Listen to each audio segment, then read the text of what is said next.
आपको पता है इंडिया में इलेक्शन जीतने का सबसे आसान तरीका क्या है? आप सोच रहे होंगे कि डेवलपमेंट करना, जॉब क्रिएशन करना, हॉस्पिटल, एजुकेशन ये सब अच्छा करना।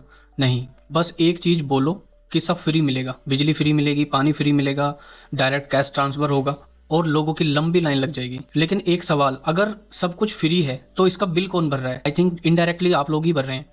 ये गिफ्ट नहीं है, ये तुम्हारा अपना पैसा है जो तुम्हें वापस देके तुम्हारे वोट खरीदे जाते हैं, और इसका नाम है रेवड़ी कल्चर या फ्रीवी कल्चर। इसकी शुरुआत 1967 में तमिलनाडु में सीएन अन्नादुरई ने करी, जहां पर 1 रुपए में 4.5 किलो चावल का वादा किया गया और उसके बाद इलेक्शन जीत लिया गया। और यही कल्चर 2006 में भी अपनाया गया, जहां पर फ्री टीवी बांट दिए गए। और तब से ये फॉर्मूला सिंपल हो गया हर पार्टी के लिए। जहां भी इलेक्शन होता है, डेवलपमेंट के नाम पर डायरेक्ट कैश ट्रांसफर कर दिया जाता है खाते में, और free cylinder, free cycle, free laptop, free buses, metro, ये सब वादा करो और वोट लो। ये इंडिया है या सेंटा क्लाउज का वेयर हाउस है? एक्सपर्ट का मानना है कि फ्री वीज का खर्चा किसी भी स्टेट के जीएसडीपी का 0.1% से 2.7% तक पहुंच सकता है। पंजाब जैसे स्टेट ऑलरेडी हैवी डेप्ट में है। रिपोर्ट्स का मानना है कि एक्सेसिव सब्सिडीज फाइनेंसिस को वीक बना रही है। आरबीआई ने भी कंसर्न रेज किया था, अगर फिस्कल डिसिप्लिन टूट गया तो लॉन्ग टर्म ग्रोथ और प्राइवेट इन्वेस्टमेंट दोनों इंपैक्ट होगा। ये सब एक दिन में नहीं हुआ है, धीरे धीरे होता है। अभी इसी महीने सुप्रीम कोर्ट ऑफ इंडिया ने भी मुद्दे पर सख्त टिप्पणी की है।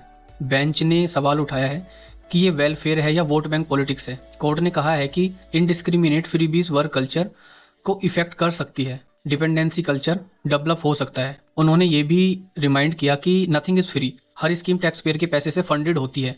सरकार अपने पास से पैसे जमा कर इसको नहीं चलाती है, वो टैक्स पेयर का पैसा है। और सुप्रीम कोर्ट ने सजेशन भी दिया कि स्टेट को कम से कम 25% रेवेन्यू इंफ्रा और पब्लिक सर्विस पर लगाना चाहिए, ना कि सिर्फ इलेक्शन सेंट्रिक अनाउंसमेंट पर। अब कुछ पार्टी ने पहले रेवड़ी कल्चर इसको बोला था कि ये बहुत खतरनाक है, लेकिन कुछ साल बाद उन्हीं के स्टेट में जब इलेक्शन हुए तो खूब धूमधाम से सब कुछ बांटा गया और इलेक्शन को जीत लिया गया। और अभी भी ये लगातार बढ़ता ही जा रहा है। वेलफेयर भी जरूरी है। इंडिया में करोड़ों लोग जेन्युइनली सपोर्ट के बिना स्ट्रगल करते हैं, लेकिन एक मछली देना और एक मछली पकड़ने सिखाने में फर्क होता है। जेन्युइन लोगों के बीच में जिनको सपोर्ट की जरूरत नहीं है वो लोग भी आ जाते हैं। अब सवाल पॉलिटिकल पार्टीज से है, क्या ट्रेजरी खोल देना ही गवर्नेंस है या रेस्पॉन्सिबल पॉलिसी बनाना ज्यादा जरूरी है? फ्रीवीज वोट दिला सकती है, लेकिन क्या वो सस्टेनेबल फ्यूचर बना सकती है?